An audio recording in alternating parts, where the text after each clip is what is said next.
한민족을 살아가는 크레이지 컨설턴트 서영진의 컨쇼 이야기를 시작하도록 하겠습니다. 자, 오늘 단 하나의 비법은 학생부 종합전형에서 발전 가능성에 대한 부분을 좀 해드릴까 합니다.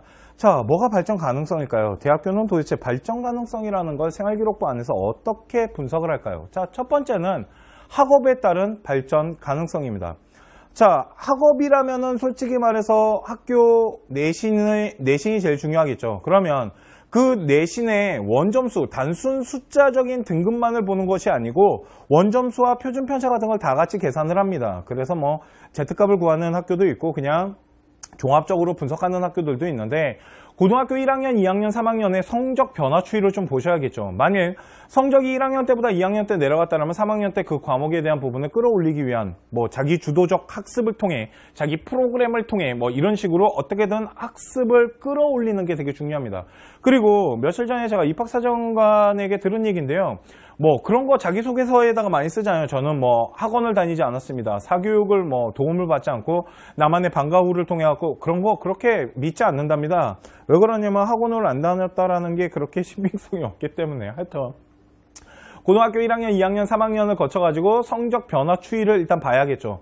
성적 변화 추이를 보실 때 첫 번째 보셔야 될 게 뭐냐면 이 주요 과목입니다. 국어, 영어, 수학에 대한 주요 과목에 어떻게 움직이는지 그 다음으로 보셔야 될 게 뭐냐면 전공과 관련된 과목이겠죠. 만약 우리 아이가 경영이나 경제학과, 경상계를 간다라면 문과인데도 불구하고 수학을 좀 중요시해야 될 거고요. 그리고 뭐 이과로 치자라면 기계공학과나 이런 데 가려면 수학과 과학에 대한 부분, 이런 전공과 관련된 부분. 또한 만약 우리 아이가 일본어나 중국어학과를 간다라면 제2외국어에 대한 어문 계열의 점수를 좀 중요시하겠죠. 그러니까 그런 거에 대한 성적 변화 추이를 좀 보셔야 되는데 성적이 단계별로 올라가는 게 좋겠죠. 계속 1등급으로 유지하는 것도 중요하겠지만 만일 3등급이었던 애가 만일 3학년 때 1등급이 된다면 그런 게 학업에 따른 발전 가능성인데 그러면 우리 아이가 그렇게 성적을 올렸다면 그 올린 거에 대한 부분이 바로 세부 능력 특기 사항에 써줘야 됩니다. 기재가 되면 정말 최고의 라인이 형성됐다라고 제가 말씀을 드리는데 만약 우리 아이가 뭐 수학이 됐건 영어가 됐건 자기만의 공부 방법이 있거나 아니면 어떤 과정을 통해서 성적을 올렸다라면 그 과정을 보여줄 수 있는 게 바로 세부 능력 특기 사항이거든요. 그래서 세부 능력 특기 사항 같은 경우는 어떠한 학업에 대해서 우리 아이가 뭘 잘했어요가 중요한 게 아니고요.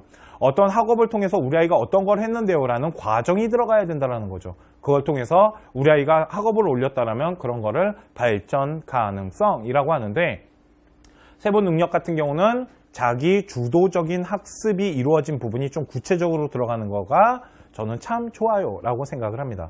이게 학교 내신 학업에 따른 발전 가능성입니다. 그러면 4대 요소 중에 또 하나가 뭐냐면 전공적합성과 인성이에요. 그 부분도 당연히 발전 가능성 부분의 평가 요소가 될 수 있겠죠. 생활기록부에서 어디를 찾아보나 발전 가능성은 다 찾을 수 있습니다. 뭐 행동 특성에서도 찾을 수 있고 자율에서도 찾을 수 있고 다 있는데요. 오늘 저희가 보여드리는 건 되게 기본적인 부분만 보여드리도록 하겠습니다. 자, 두 번째는 전공 적합성인데 전공 적합성에서 발전 가능성을 만들어내기가 가장 편한 데가 어디냐면 동아리와 진로 활동이에요. 동아리 같은 경우는 1학년 때 동아리보다 3학년 때 동아리가 훨씬 심층적인 활동들이 이루어져야 되고요. 동아리를 통해 갖고 어떠한 보고서 체계가 만들어진다 하더라도 1학년 때 주제와 연관돼서 2학년 때가 나타나고 2학년 때보다 3학년 때 훨씬 전공과 관련된 그런 보고서 라인이 발전되는 모습 그리고 어떤 식의 과정을 거쳤는데 과정 자체가 조금 더 심층적인 활동이나 더 많은 활동 그리고 더 전문적인 활동이 이루어진다면 그런 걸 발전 가능성이라고 하는 겁니다. 이해 가시죠? 그러니까 동아리 같은 경우도 어떤 라인을 짜고 가는 부분에서 중요하겠죠. CA 같은 경우는 어떠한 전공과 관련된 어떠한 주력 동아리를 했다라면 자율 동아리를 통해 갖고 주력 동아리를 좀 도와주는 거나 아니면 뭐 학업을 도와주거나 인성을 도와주는 동아리 라인을 짜도 되겠죠. 그러니까 자율 동아리는 어떻게 보면 옵션 같은 걸로서 CA를 도와주거나 어떠한 도와주는 역할들을 좀 하게끔 그런데 전문성을 갖고 도와줄 수 있게끔 만들어지는 게 저는 자율이라고 생각을 해요. 그러니까 그런 부분들을 잘 조화롭게 짜가지고 아이가 점점 더 전공에 관련된 부분이 심층적으로 들어가거나 아니면 좀 발전되는 모습으로 보여지는 게 바로 전공 적합성의 발전 가능성 첫 번째고요. 두 번째는 진로 활동이에요. 1학년 때부터 3학년 때까지 진로활동란에 보면 되게 기본적인 것만 써주십니다. 그런데 뭐 대학교 진로 캠프로 가거나 보고서를 만들거나 하여튼 어떤 활동을 하는 데 있어서 진로와 관련된 부분이 1학년, 2학년, 3학년에 걸쳐져서 점점 더 구체화되고 더 활동이 좀 뚜렷하게 나타날 수 있게끔 만약 생활기록부 진로활동에 들어간다면 참 좋아요 라고 평가를 할 수 있겠죠. 그러니까 1학년 때부터 막 진로에 대해서 미친 듯이 한다기보다는 2학년, 3학년에 걸쳐져서 3학년 때 좀 미친 듯이 나타나는 게 더 저는 좋다고 봅니다. 그리고 합격한 아이들 거를 분석해보면 그런 것들이 좀 많이 합격하더라는 거죠. 자, 세 번째 보겠습니다. 인성에 따른 발전 가능성인데 그냥 되게 많습니다. 학급 부장으로서도 있고 뭐 어떠한 뭐 동아리 부장을 하면서도 뭐 아이들과의 뭐 의사소통을 하고 이런 뭐 발전이 있는데 인성 발전 가능성에서 그래도 대학교에서 가장 그래도 많이 보는 게 어디냐면 바로 봉사활동이에요. 그래서 제가 봉사활동에 대한 뭐 방송도 찍어놨지만 봉사활동 같은 경우도 1학년, 2학년, 3학년이 봉사활동이 라인, 스토리가 좀 연결이 돼야 된다고 보시면 됩니다. 봉사활동 같은 경우 제가 그런 얘기 되게 많이 합니다. 학교 봉사 가지고 시간을 때우고 개인 봉사 갖고 스토리를 만든다고. 그러면 1학년 때 활동보다는 3학년 때 활동이 어떠한 뜻과 자기 구체적인 활동 그리고 어떠한 자기만의 학습 자기 주도적인 어떠한 것들이 좀 들어간다라면 1학년 때는 그냥 모르고 봉사했다라면 3학년 때는 자기가 가지고 있는 관점에 뚜렷한 어떠한 프로그램이나 어떠한 이런 주도적인 부분이 있다라면 그런 것을 발전 가능성이라고 하겠죠. 왜? 아이가 발전했잖아요. 그리고 누군가를 도와주고 인성적인 부분을 다가서고 이런 거에 대해서 뭔가 느끼고 그런 거에 대해서 자기가 더 활발하게 활동을 하기 위해서 노력한 점이잖아요. 그러니까 이런 거를 인성에 따른 발전 가능성이라고 하는 겁니다. 발전 가능성이라는 건 4대 요소 안에 들어가지만 그 모든 것을 다 포괄하고 있는 겁니다. 전공적합성이 됐건 학업이 됐건 봉사가 인성이 됐건 이런 부분들을 발전 가능성으로서 다 묶어서 볼 수 있는 거기 때문에 종합전형이라는 건 말 그대로 다 종합적으로 보는데 그 부분들을 어떤 식으로 체크하고 나가냐가 되게 중요하겠죠. 그래서 대학교 같은 경우는 어떠한 학생부 종합전형을 하는 데 있어서 기준선을 정해놓고 거기에 따른 기준선에 맞는 채점이 이루어져야 되기 때문에 보통 대학교 수시 모집 요강에 보시게 되면 우리는 이런 식으로 뽑습니다. 아니면 저희 컨쇼 홈페이지에 들어오시잖아요. 컨쇼 홈페이지에 들어오시면 저희가 대학별 인재상 해가지고 어떤 식으로 판단 기준을 갖고 어떤 기준선으로 아이들을 뽑는지에 대해서 저희가 그걸 프린트해서 만들어놨고 그걸 또 해석하는 방송도 올려놨습니다. 그러니까 참고하시면 아 대학교에서 이런 식으로 아이들을 평가하는구나 라는 부분까지 아실 수 있으실 겁니다. 자, 말로 설명하니까 되게 간단합니다. 그죠? 학업은 이렇게 하래요. 전공적합성은 이렇게 하고 인성은 이렇게 하면 됩니다. 라고 되게 쉽게 설명하지만 이거를 막상 생활기록부에다가 만들어내고 계획하고 하는 데는 정말 많은 시간이 필요로 합니다. 그리고 철저하게 계획하에 그리고 플래너를 짜고 어떠한 과정을 어떻게 끌고 갈 건지 이런 거를 전체 계획을 짠 다음에 그 다음에 시행하셔야지 빠짐없이 체크를 할 수 있으세요. 그냥 그때그때 이거하고 하지 마시고요. 전체 1년치의 스케줄을 짜놓고서 움직이는 것도 하나의 방법이라는 거죠. 이런 것이 바로 발전 가능성이라는 겁니다. 이해 가십니까? 자, 학업 영향이라는 거에 대해서 저희가 이제 오프라인 카페에서 찍었는데 오늘은 발전 가능성에 대해서 찍었고요. 인성은 봉사활동이라는 방송을 찍었습니다. 그러니까 그거를 참고하시면 될 것 같고요. 그리고 전공적합성에 대해서는 하지 않겠습니다. 전공적합성에 대해서 하려면 너무 많은 걸 건드려야 되기 때문에 전공적합성에 대해서는 하지는 않고요. 오늘 발전 가능성으로서 4가지 요소에 대한 방송은 여기까지 해드리도록 하고요. 2018년 수시 접수가 시작됐습니다. 궁금한 사항이 있으시거나 그러면 저희 홈페이지에 들어오셔가지고 언제든지 질문을 하시면 거기에 대한 답변을 해드리도록 노력을 많이 하겠습니다.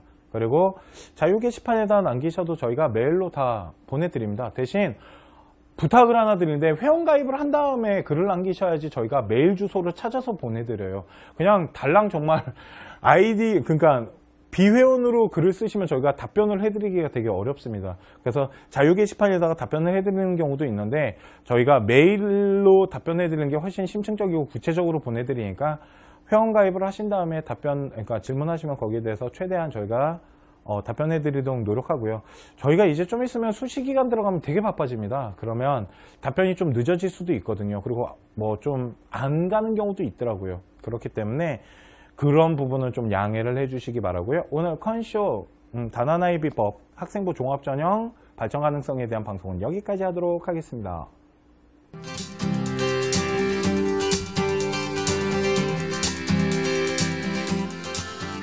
성에 따른 발전 가능성인데 그냥 되게 많습니다. 학급 부장으로서도 있고 뭐 어떤 동아리 부장을 하면서도 아이들과의 의사소통을 하고 이런 발전이 있는데 인성 발전 가능성에서 그래도 대학교에서 가장 그래도 많이 보는 게 어디냐면 바로 봉사활동이에요.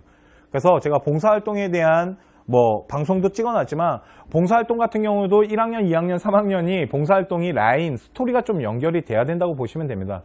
봉사활동 같은 경우 제가 그런 얘기 되게 많이 합니다. 학교 봉사 가지고 시간을 때우고 개인 봉사 갖고 스토리를 만든다고. 그러면 1학년 때 활동보다는 3학년 때 활동이 어떠한 뜻과 자기 구체적인 활동 그리고 어떠한 자기만의 학습 자기 주도적인 어떠한 것들이 좀 들어간다라면 1학년 때는 그냥 모르고 봉사했다라면 3학년 때는 자기가 가지고 있는 관점에 뚜렷한 어떠한 프로그램이나 어떠한 이런 주도적인 부분이 있다라면 그런 것을 발전 가능성이라고 하겠죠. 왜? 아이가 발전했잖아요. 그리고 누군가를 도와주고 인성적인 부분을 다가서고 이런 거에 대해서 뭔가 느끼고 그런 거에 대해서 자기가 더 활발하게 활동을 하기 위해서 노력한 점이잖아요. 그러니까 이런 거를 인성에 따른 발전 가능성이라고 하는 겁니다.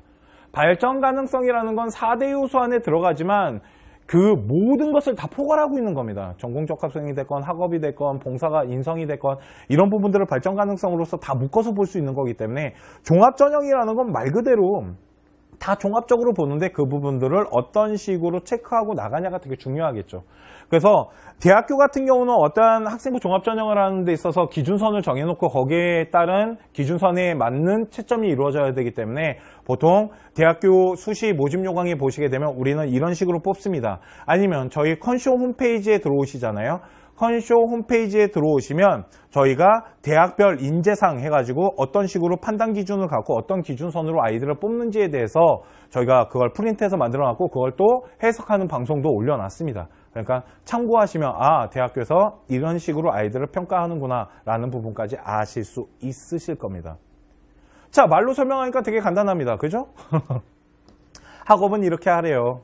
전공적합성은 이렇게 하고 인성은 이렇게 하면 됩니다. 라고 되게 쉽게 설명하지만 이거를 막상 생활기록부에다가 만들어내고 계획하고 하는 데는 정말 많은 시간이 필요로 합니다. 그리고 철저하게 계획하에 그리고 플래너를 짜고 어떠한 과정을 어떻게 끌고 갈 건지 이런 거를 전체 계획을 짠 다음에 그 다음에 시행하셔야지 빠짐없이 체크를 할 수 있으세요. 그냥 그때그때 이거 하고 하지 마시고요. 전체 1년치의 스케줄을 짜놓고서 움직이는 것도 하나의 방법이라는 거죠. 이런 것이 바로 발전 가능성이라는 겁니다. 이해 가십니까? 자, 학업 영향이라는 거에 대해서 저희가 이제 오프라인 카페에서 찍었는데 오늘은 발전 가능성에 대해서 찍었고요. 이번 학생부 종합전형에서 발전 가능성에 대한 부분을 좀 해드릴까 합니다. 자, 뭐가 발전 가능성일까요? 대학교는 도대체 발전 가능성이라는 걸 생활기록부 안에서 어떻게 분석을 할까요? 자, 첫 번째는 학업에 따른 발전 가능성입니다. 자, 학업이라면은 솔직히 말해서 학교 내신이 제일 중요하겠죠. 그러면 그 내신의 원점수, 단순 숫자적인 등급만을 보는 것이 아니고 원점수와 표준 편차 같은 걸 다 같이 계산을 합니다. 그래서 Z값을 구하는 학교도 있고 그냥 종합적으로 분석하는 학교들도 있는데 고등학교 1학년, 2학년, 3학년의 성적 변화 추이를 좀 보셔야겠죠. 만일 성적이 1학년 때보다 2학년 때 내려갔다면 3학년 때 그 과목에 대한 부분을 끌어올리기 위한 자기 주도적 학습을 통해 자기 프로그램을 통해 이런 식으로 어떻게든 학습을 끌어올리는 게 되게 중요합니다. 그리고 며칠 전에 제가 입학사정관에게 들은 얘기인데요. 그런 거 자기소개서에다가 많이 쓰잖아요. 저는 학원을 다니지 않았습니다. 사교육을 도움을 받지 않고 나만의 방과 후를 통해 갖고 그런 거 그렇게 믿지 않는답니다. 왜 그러냐면 학원을 안 다녔다라는 게 그렇게 신빙성이 없기 때문에. 하여튼 고등학교 1학년, 2학년, 3학년을 거쳐가지고 성적 변화 추이를 일단 봐야겠죠. 성적 변화 추이를 보실 때 첫 번째 보셔야 될 게 뭐냐면 이 주요 과목입니다. 국어, 영어, 수학에 대한 주요 과목에 어떻게 움직이는지 그 다음으로 보셔야 될 게 뭐냐면 전공과 관련된 과목이겠죠. 만약 우리 아이가 경영이나 경제학과, 경상계를 간다라면 문과인데도 불구하고 수학을 좀 중요시해야 될 거고요.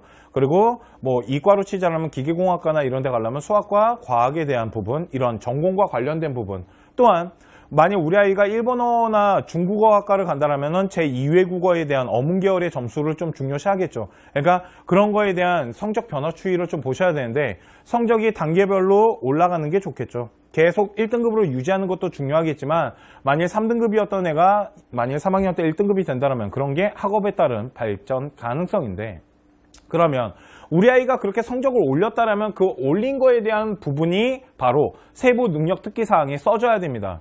기재가 되면 정말 최고의 라인이 형성됐다라고 제가 말씀을 드리는데, 만약 우리 아이가 뭐 수학이 됐건 영어가 됐건 자기만의 공부 방법이 있거나 아니면 어떤 과정을 통해서 성적을 올렸다라면 그 과정을 보여줄 수 있는 게 바로 세부 능력 특기 사항이거든요.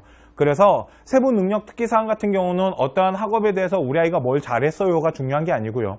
어떤 학업을 통해서 우리 아이가 어떤 걸 했는데요 라는 과정이 들어가야 된다는 거죠. 그걸 통해서 우리 아이가 학업을 올렸다면 그런 거를 발전 가능성이라고 하는데, 세부 능력 같은 경우는 자기 주도적인 학습이 이루어진 부분이 좀 구체적으로 들어가는 거가 저는 참 좋아요 라고 생각을 합니다.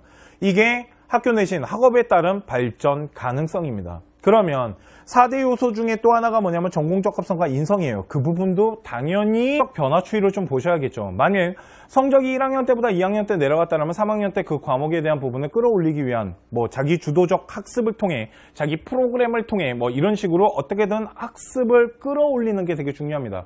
그리고 며칠 전에 제가 입학사정관에게 들은 얘기인데요. 뭐 그런 거 자기소개서에다가 많이 쓰잖아요. 저는 뭐 학원을 다니지 않았습니다. 사교육을 뭐 도움을 받지 않고 나만의 방과 후를 통해 갖고 그런 거 그렇게 믿지 않는답니다. 왜 그러냐면 학원을 안 다녔다라는 게 그렇게 신빙성이 없기 때문에. 하여튼 고등학교 1학년, 2학년, 3학년을 거쳐가지고 성적 변화 추이를 일단 봐야겠죠. 성적 변화 추이를 보실 때 첫 번째 보셔야 될 게 뭐냐면 이 주요 과목입니다. 국어, 영어, 수학에 대한 주요 과목에 어떻게 움직이는지, 그 다음으로 보셔야 될 게 뭐냐면 전공과 관련된 과목이겠죠.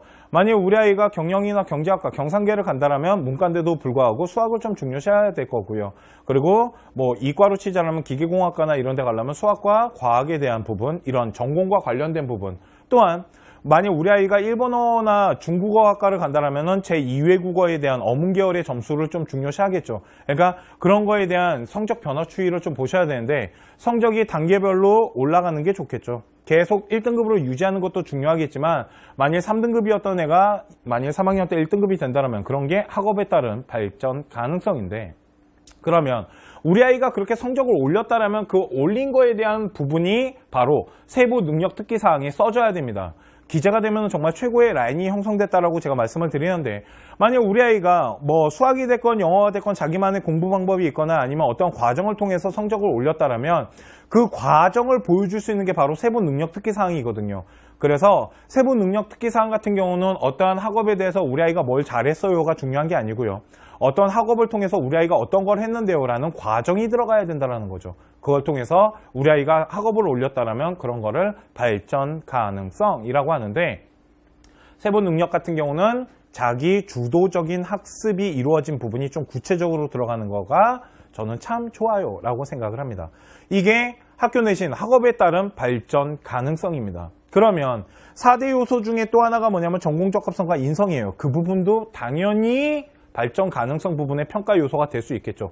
생활기록부에서 어디를 찾아보나 발전 가능성은 다 찾을 수 있습니다. 뭐 행동 특성에서도 찾을 수 있고 자율에서도 찾을 수 있고 다 있는데요. 오늘 저희가 보여드리는 건 되게 기본적인 부분만 보여드리도록 하겠습니다. 자, 두 번째는 전공 적합성인데, 전공 적합성에서 발전 가능성을 만들어내기가 가장 편한 데가 어디냐면 동아리와 진로 활동이에요. 동아리 같은 경우는 1학년 때 동아리보다 3학년 때 동아리가 훨씬 심층적인 활동들이 이루어져야 되고요. 동아리를 통해 갖고 어떠한 보고서 체계가 만들어진다 하더라도 1학년 때 주제와